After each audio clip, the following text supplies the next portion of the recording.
नमस्ते बच्चों। अब हम शुरू करते हैं द्वंद्व समास से। पिछली वीडियो में हम अव्ययीभाव समास और तत्पुरुष समास पढ़ चुके हैं।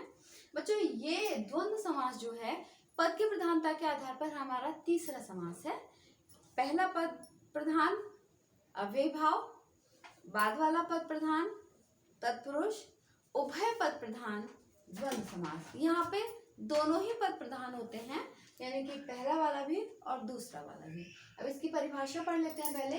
जिस समास में दोनों पदों की प्रधानता एक समान होती है, यानी कि दोनों पद एक बराबर इंपॉर्टेंस रखते हैं, उसे द्वंद्व समास कहते हैं। इस समास में दोनों पद प्रायः एक दूसरे के विलोम होते हैं। मोस्टली ये जो पद इसके अंदर आते हैं ये दोनों एक दूसरे के विपरीत अर्थ बताने वाले होते हैं और तथा योजक चिन्ह से जुड़े होते हैं। इसका जो समस्त पद बनता है उस समस्त पद के बीच में एक योजक चिन्ह लगा होता है। बच्चों इस छोटी सी लाइन को, ये माइनस जैसा दिखता है, हिंदी में जब ये दो पदों के बीच में आता है तो इसको योजक चिन्ह कहते हैं।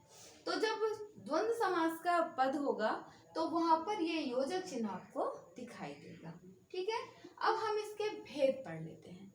द्वंद्व समास के भेद, वैसे हिंदी में ये चीजें ज्यादा डीपली नहीं पूछी जाती हैं, ये संस्कृत का विषय है, लेकिन थोड़ा सा समझाती चलती हूँ इसको भी आपके लिए।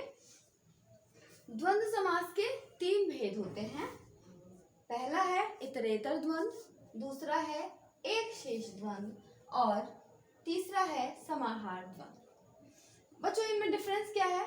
इतरेतर द्वंद्व, जब द्वंद्व समास के दोनों ही पद अपनी अपनी पर्सनालिटी, मतलब एक अलग अलग पर्सनालिटी को प्रेजेंट करते हैं, तब वहां पर इतरेतर द्वंद्व होता है। एग्जाम्पल के लिए जैसे ये है राम कृष्ण। राम कृष्ण, अब यहाँ पर राम एक अलग व्यक्तित्व है और कृष्ण एक अलग व्यक्तित्व है। जब इन दोनों को एक समूह के रूप में दिखाया जाता है तो ये इतरेतर द्वंद्व होता है। ठीक है, जैसे धर्म और अधर्म, यहाँ पर ये दोनों ही अलग अलग गुणों को दर्शाते हैं, धर्म और अधर्म। तो इस तरह के जब समस्त पद होते हैं वो इतरेतर द्वंद्व के अंदर आ जाते हैं। दूसरा भेद है एक शेष द्वंद्व। एक शेष द्वंद्व में बेटा दोनों पद जो है मिलकर दोनों में से एक ही पद शेष रह जाता है। एक शेष द्वंद्व, इसमें इसके जैसे नाम से ही पता चल रहा है एक शेष, यानी कि दोनों पदों में से एक ही पद शेष रह जाता है और इसीलिए इसको एक शेष द्वंद्व कहा जाता है। वैसे ही संस्कृत में आता है, क्योंकि संस्कृत में द्वितीय विभक्ति नाम की एक चीज होती है। जैसे द्वितीय विभक्ति, यानी कि जब दो कर्ता हमारे पास होते हैं तब वो पद द्वितीय विभक्ति का पद कहलाता है। अब जैसे ये है राम और राम, अगर इस तरीके से होगा राम च रामा च रामा, तो उसको हम लिख देंगे रामो, यानी कि दो राम को जो हमने द्वितीय विभक्ति का एक पद बना दिया रामो। ऐसे ही माता च पिता च, अब माता और पिता दोनों क्योंकि एक परिवार को ही दर्शाते हैं, तो हम माता और पिता दोनों का जब समास करते हैं तो पितरौ शब्द बचता है। ठीक है, तो ये एक शेष द्वंद्व के उदाहरण हो जाते हैं। अगला आता है हमारा समाहार द्वंद्व। समाहार द्वंद्व, दोनों पद वैसे तो अलग अलग होते हैं लेकिन मिलकर किसी एक समूह के बारे में बता रहे होते हैं, तो ऐसे पद समाहार द्वंद्व के अंदर आते हैं। जैसे हाथ पैर।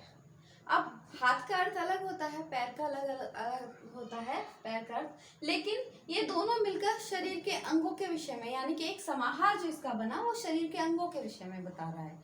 तो यहाँ पर ये दोनों पद समाहार द्वंद्व के अंदर आते हैं। ठीक है, जैसे दाल भात, दाल अलग है भात अलग है, लेकिन जब इसका समाहार हो गया तो ये दोनों भोज्य पदार्थ दर्शा रहे हैं। इसी तरीके से अन्न जल।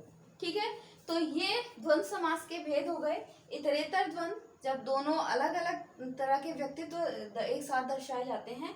एक शेष द्वंद्व, जब दोनों समान पद होते हैं उन दोनों में से कोई एक ही पद बचता है, ये पद मुख्यतः द्वितीय विभक्ति का होता है। और समाहार द्वंद्व, जब दोनों पैर किसी एक विशेष वर्ग को दर्शाते हैं तो वहां पर समाहार द्वंद्व होता है। अब हम समझ लेते हैं कि द्वंद्व समास का समास विग्रह किस प्रकार से किया जाता है। विग्रह का अर्थ होता है दोनों एक समस्त पद को पूर्व स्थिति में वापस ले आना, यानी कि दोनों पदों को अलग अलग कर देना। तो बच्चों इसमें जो योजक चिन्ह है इसको हटा दिया जाता है और इसकी जगह और शब्द लग जाता है। ठीक है, जैसे महंगा सस्ता, तो इसका हो जाएगा महंगा और सस्ता।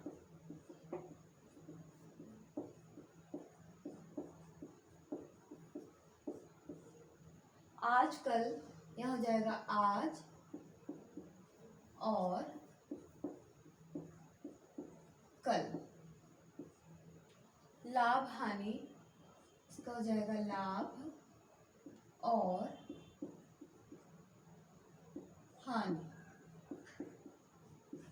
इसी तरीके से दाल भात, तो यहाँ हो जाएगा दाल और भात।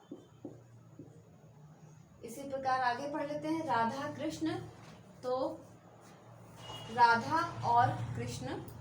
दूध दही, दूध और दही। अमीर गरीब, अमीर और गरीब। देश विदेश, देश और विदेश। काम क्रोध, काम और क्रोध। ठीक है, अब हम पढ़ते हैं बहुब्रीहि समास के विषय में। तो बेटा ये पद की प्रधानता के आधार पर हमारा चौथा समास है। ठीक है, चौथा समास यानी कि अन्य पद प्रधान। यहाँ पर ना तो पहला पद प्रधान होता है और ना ही दूसरा, यानी कि हम जो बात कर रहे हैं वो ना पहले पद के विषय में ना दूसरे पद के विषय में, बल्कि किसी अन्य पद के विषय में ही इस समय हम बात कर रहे होते हैं। ठीक है, तो अब इसकी परिभाषा लिख लेते हैं।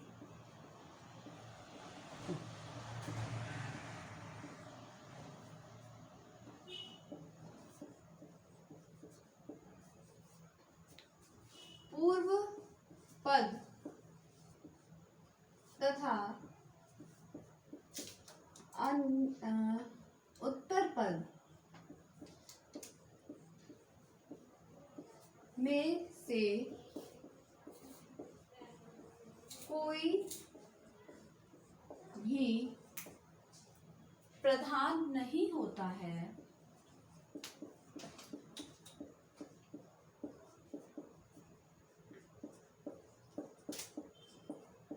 बल्कि कोई अन्य पद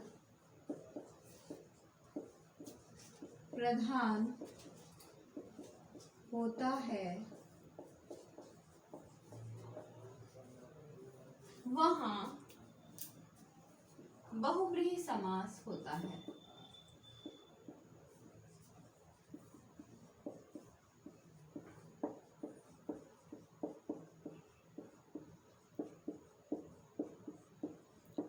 अब ये किस प्रकार होता है इसको उदाहरण से समझते हैं।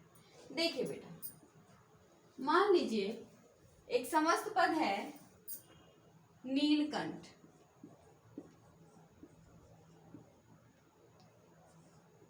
ठीक है, अब इसमें पूर्व पद है नील यानी कि नीला, उत्तर पद है कंठ यानी कि गला। तो अब जब हम इसको सोचते हैं तो नीला इंपॉर्टेंट है या कंठ, मतलब नीला या गला। तो ना तो नीला इंपॉर्टेंट है यहाँ पर, ना ही गला इंपॉर्टेंट है, बल्कि नीला गला जिसका होता है। अब किसका होता है, तो बच्चों बहुत लंबे समय से हम सुनते आ रहे हैं नीलकंठ पद, और नीलकंठ पद जो है रूढ़ हो गया भगवान शिव के अर्थ में। एक कथा है इसके विषय में कि एक बार भगवान शिव ने जब समुद्र मंथन से विष निकला था तो उस विष को पी लिया था और उनका जो कंठ है वो नीला हो गया था। तो तब से ये पद जो है नीलकंठ भगवान शिव के लिए रूढ़ हो गया है। इसका विग्रह हम इस प्रकार करते हैं, नीला है कंठ जिसका, अर्थात अब यहाँ हम किसकी बात कर रहे हैं, भगवान शिव। तो यहाँ पर नीलकंठ जो है, क्योंकि नीला गला नॉर्मली आपको देखने को नहीं मिलता है, नीला गला हमें किसका देखने को मिलता है, भगवान शिव का। तो यहाँ पर ये जो नीलकंठ जो है ये दोनों ही चीजें मिलकर भगवान शिव का विशेषण बन गए, भगवान शिव के बारे में बता रहे हैं। तो यहाँ पर यह बहुव्रीहि समास हो गया। दूसरा उदाहरण देख लेते हैं, लंबोदर। ठीक है। लंब यानी कि बड़ा, उदर यानी कि पेट। अब बड़े पेट वाला, यहाँ पे कुछ बच्चे कहते हैं भाई बड़े पेट वाले, कुछ बच्चे किसी किसी के पापा जी मोटे होते हैं कि भाई हमारे पापा जी का भी पेट मोटा है। तो बच्चों उसके विषय में बात नहीं हो रही है अभी। तो अब के समय में तो ये मोटापा एक बीमारी बन चुका है, लेकिन पुराने समय में जब हम देखते हैं तो सिर्फ एक ही देवता हमें ऐसे दिखाई देते हैं जिनका पेट बड़ा है, और वो है गणेश जी। तो इसका विग्रह होता है लंबा है उदर जिसका,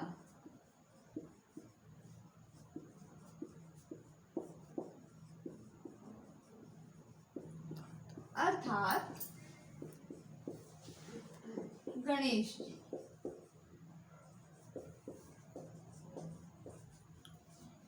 और उदाहरण देख लेते हैं।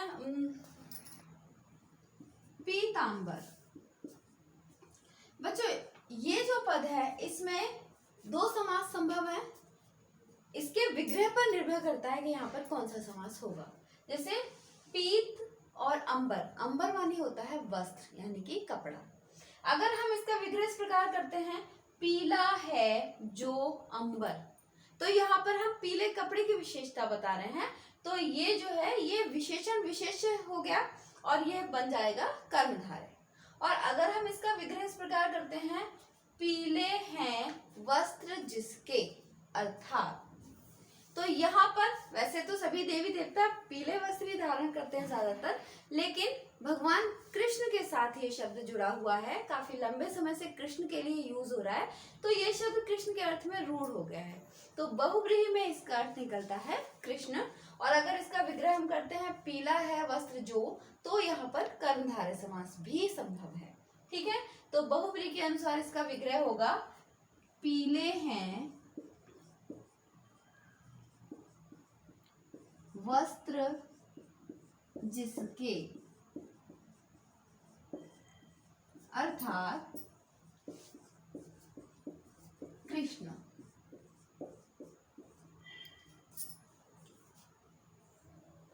अगला उदाहरण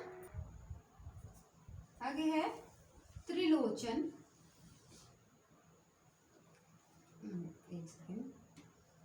त्रिलोचन, अब त्रि मानी तीन, लोचन मानी नेत्र। तो बच्चों देखिए यहाँ पर बच्चे कहीं कहीं कंफ्यूज हो जाते हैं, पहला पद संख्या पद देख के वो यहाँ पर द्विगु बता देते हैं। लेकिन देखिए त्रि मानी तीन, लोचन मानी नेत्र, लेकिन तीन नेत्र हमें एक साथ कहाँ देखने को मिलते हैं, हमें ये सोचना है। समाज में आप किसी को भी देखेंगे तो तीन नेत्र आपको एक साथ नहीं दिखेंगे। अगर दो व्यक्ति होंगे तो चार नेत्र हो जाएंगे, ठीक है, एक व्यक्ति होगा तो दो, लेकिन तीन नेत्र हमें एक साथ देखने को मिलते हैं सिर्फ भगवान शिव के पास। तो त्रिलोचन का अर्थ हो जाएगा तीन हैं नेत्र जिसके, अर्थात भगवान शिव। ठीक है, तो कुछ बच्चे यहाँ पर कभी कभी द्विगु लगा देते हैं, यहाँ पर द्विगु नहीं लगाना है। आपको देखना है कि ये चीज समाज में आपको देखने को मिलती भी है नॉर्मली, या ये किसी विशेष अर्थ में रूढ़ हो रहा है।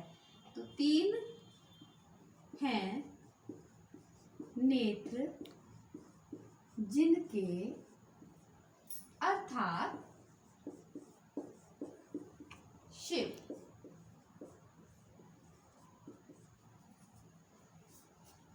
चक्रपाणी,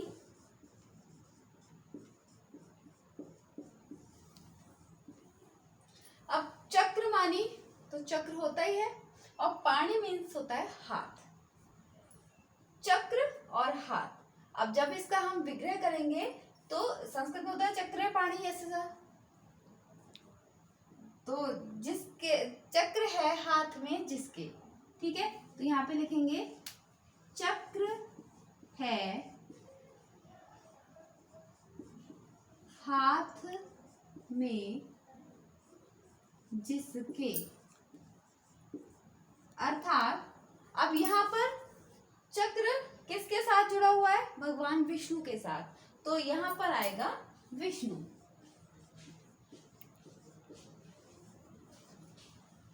कभी कभी बच्चों देखिए ये तो जो विशेष वाले हैं, जो बहुव्रीहि में रूढ़ हो गए हैं, ये तो वो वाले उदाहरण हैं आपके।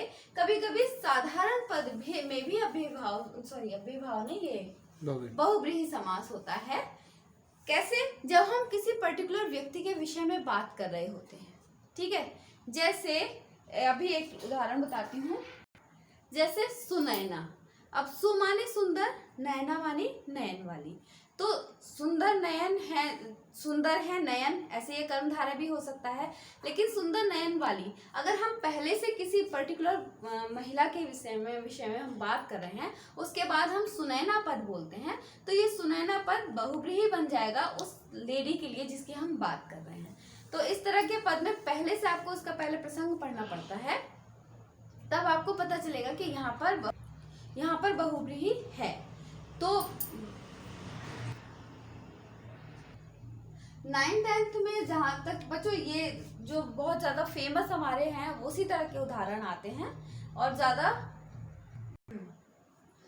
तो इस तरह के पद में भी बहुव्रीहि समास हो सकता है। आपकी कक्षा में जहाँ तक है इसी तरह के एग्जाम्पल्स पूछे जाएंगे प्रश्न। तो ये आपका समास का चैप्टर यहाँ पे खत्म हो गया। अगर आपको समझ में आया हो तो प्लीज वीडियो को लाइक करें और चैनल को सब्सक्राइब करें। धन्यवाद।